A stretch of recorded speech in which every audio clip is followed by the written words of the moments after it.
Hello and welcome to One Man One Life. Well, myself and Tony have arrived in Kiev. We're just with the most mad taxi driver in the world. The car's about 300 years old. Weather outside is beautiful. And just look at this out there. That is amazing. We're just heading to the hotel. Hopefully, anyway. We've passed some really lovely houses that was probably built in the 1940s. Tony is already planning to buy one as a holiday home for him and his family. So I won't be visiting him. Anyway, we'll catch you back at the hotel.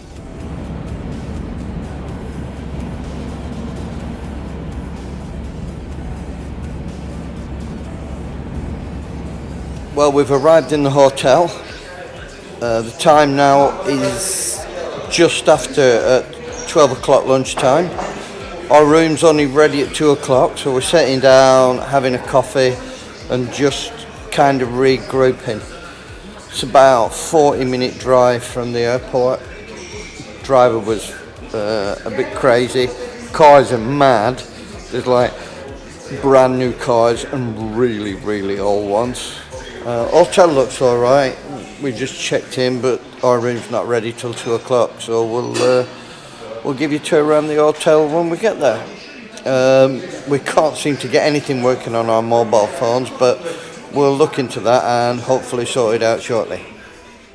Well, we finally got into our room. I'll give you a quick tour. First of all, we've got the bathroom, very modern indeed, and those tiles are absolutely beautiful. Shower and bath, if your name's Rev. Into the hall, down the hall. Strange man led on the bed, don't know who he is. So this is where we're going to be spending the next few days. The view from outside the room is quite impressive. So we're just going to have a rest and regroup, and then we're going to just go off to find our collection point for tomorrow, and then we're going to get something to eat. So we'll catch up with you when we've got something to eat. Good morning. Well, it's far too dark to do any filming. We've just climbed in the bus and it's really dark, so there's no opportunity there. So I thought I'd do a little voiceover with some pictures so you can see still shots from Chernobyl. We're not allowed to film in any of the checkpoints or film any of the stuff. So the next time we'll catch up with you is when we're actually inside the exclusion zone. We've got about a 2-hour drive now to Chernobyl. So just gonna grab a coffee, sit and relax for 2 hours with probably a absolutely mental driver. So we'll see you in a short while. Well, it's Saturday the 5th of October. We finally got through the checkpoint, which we wasn't allowed to film. So now we're actually in Chernobyl. We're just doing the first walk around. Lovely day. We stayed out last night and had a beautiful steak in a lovely restaurant. So I believe today we're eating food that they would have eaten in the 1980s. Typical Russian food for lunch. Lots of boiled cabbage. Yeah, cabbage soup. Pureed cabbage. Stuffed cabbage. Cabbage cooked every way possible. So we're just going to get back in the bus and move on to the next location. We'll do a bit of filming. We have got our own personal archaeologist with us, who is adding a bit of glamour to the day. Oh, thanks. This is Tony's bought this house as a holiday home. It only needs a lick of paint, Mick. I'm sure it'll be fine. It's in the exclusion zone, but you know, Tel Aviv. Anyway, we'll catch up with you in a bit when we get further into the exclusion zone. Well, this in the 10-kilometre exclusion zone was a cinema. As you can see, not many cinema goers today, and it's a bit overgrown. We're just wandering through the town. I can't remember the name of it, but I'll add it in later. This is close to the place where they took all the sick on the first day. This was the main street in Chernobyl at the time. I shall overlay a picture of what it actually looked like then. This was the hotel that all the specialists used to view the fire of the power station when it blew up. And he would think that if this whole city is so developed, it definitely means that bigger cities are much more developed than this one. So it's Soviets. Also here.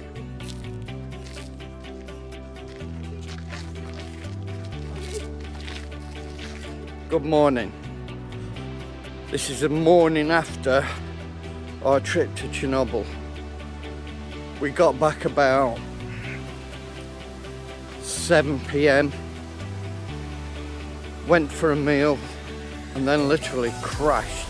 So we was up at 6 in the morning yesterday, and we got to bed about 10ish, half 10. Yep. We've both woken up with a very healthy glow, like a bit like a radioactive glow, but we're sure it's nothing to worry about. And our feet are nice and warm. But we are wearing the same trainers that we had on yesterday in Chernobyl. So we're just going to have a walk around town today, grab something to eat, get a bit of cash out, and just see how it goes. It's a beautiful day, it's a bit cold, but hey, we're out and about. We're just leaving the hotel. This is the view we get. We're going to have a quick look round, maybe jump in a few museums. We're very cultural people. There seems to be there's a lot of army presence and police presence today, so we're not sure quite what's going on, but we'll... Could be to do with all these dodgy English people in Kiev. Radiation poisoning. Yeah. Especially the ones with bald heads. They look a bit dodgy. A bit slippery. Anyway, we'll do some more footage as we're walking around. Anything interesting we'll catch. If you fancy coming to Kiev, we would highly recommend it. We'll catch up with you shortly. There's certainly a lot of people here. It's all peaceful, so Tony's just going to start a bit of trouble.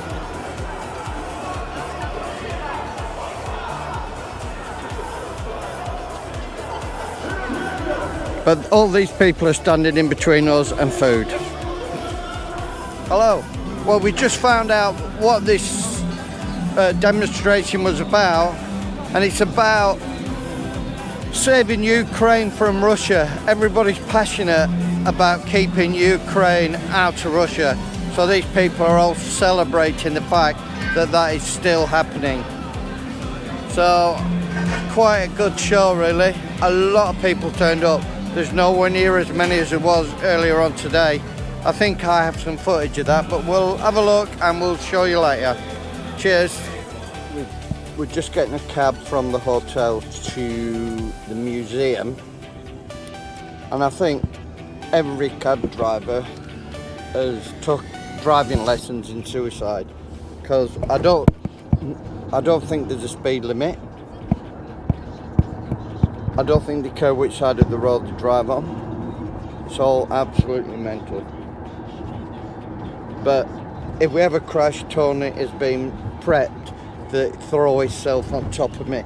to protect me from any injury. So I should be all right at least. But then that's all that counts.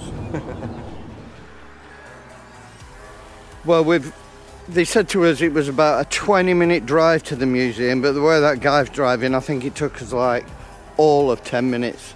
Anyway, we're here.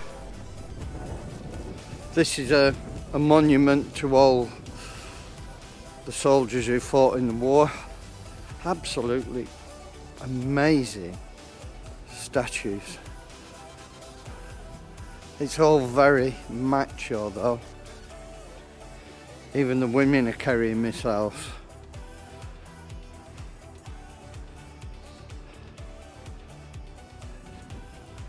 This is quite something. But what a great memorial. Good morning. Sunday morning. It's not actually. It's Monday morning. We're just going to have a little walk around before heading off back to the airport. Barely cold today, about 2 degrees. So we're going to have a quick walk around, do a little bit of filming, and then we're going to head to the airport. Basically, this is the view from our hotel. Lovely crisp morning. I've still got this Russian Secret Service guy following me around, as you can see. He's even getting closer to me now. We haven't got to the spooning stage, but I'm expecting it to come if I'd stayed any longer. We stop at personal security guard. There's our hotel. Probably can't see it too well because of the glare of the sun, but this is a prime location to explore from. I think if we wait long enough, and we're a bit far away, but on that sign there it's about 2 degrees. It's like 9:30 in the morning, something like that, maybe 9:40. There you go, 9:40 in the morning, and it's 2 degrees. Very chilly. My hands are cold. Well, it's cold. We've just gone for a stroll. How cold are your conkers this morning, Tony?